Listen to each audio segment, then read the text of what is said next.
Alaikum assalam wa rahmatullahi wa barakatuh. Ai haka ne, ai wannan abun ba yanzu ne shi ba. Tun kwanan baya abin shi. Tun kwanan baya an ka dan kana da kana yawo saman yanar gizo gizo ai da ka gane shi. Yan Nijar wanda an ka yanke ma hukuncin kisa a Saudiya. Ta dalilin an kama su da abun ga. Kwaya ce aka kama su da kuma cikin su har da biyu ma mata ne daga cikin su. Tun kwanan baya abin shi ke yawo saman yanar gizo gizo. To abin da ba gane ba shine kamar hukuma bata hito ta yin magana ba, kamar a tabbatar da abin hanya da gaske ne ko ba da gaske ne ba. Abin ya tabbata hukunci na kisa ko ya ne. To shine ake ta a bagace kace kanshi. Kenan yanzu gwamnati aka sama gaba. Kenan su hito su haɗi gaskiyar da abin shi. Kenan in ma abin ya tabbata, kenan su ne za su yi ƙoƙari su so ga 'yan ƙasan mu.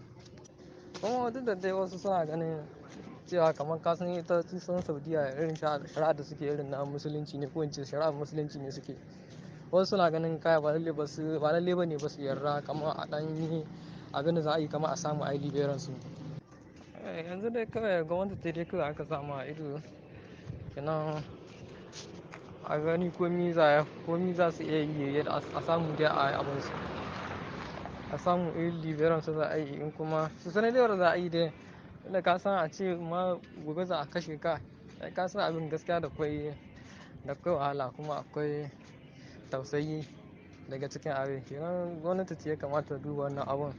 Kenan su yi da su yi abin da ya dace don a sako mana mutanen mu. Duk da wasu suna ganin ba lalle ba ne ba kamar Arabi Saudi kamar ta yarda da a ce kamar hukuncin da sun kazantar kamar a ce a zaka a tada shi. Amma dai ka san malam Bahaushe yake cewa rashin tayi shi ga sa'a.